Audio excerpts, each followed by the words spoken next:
Hello बच्चों, कैसे हो आप? बच्चों, आज इस वीडियो में हम एक कहानी सीखेंगे। क्या सीखेंगे? कहानी।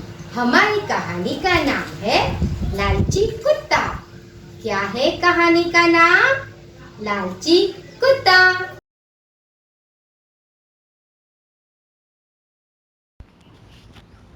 एक दिन एक कुत्ता खुशी खुशी नदी की तरफ जा रहा था। उसे एक रसीला हड्डी का टुकड़ा मिला और वह उसे खुशी से चबाने लगा।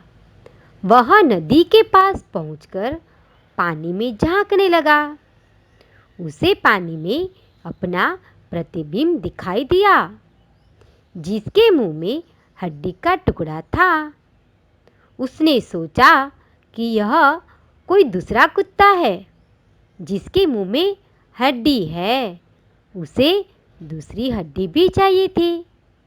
वह लालची हो गया और भौंकने लगा।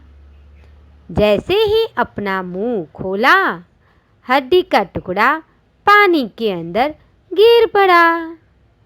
कुत्ते के पास अब कोई हड्डी नहीं रही तथा उदास होकर वह वापस लौट गया। बच्चों, इस कहानी से हमें क्या शिक्षा मिलती है? हमें यह शिक्षा मिलती है कि लालच बुरी बला है। Thank you.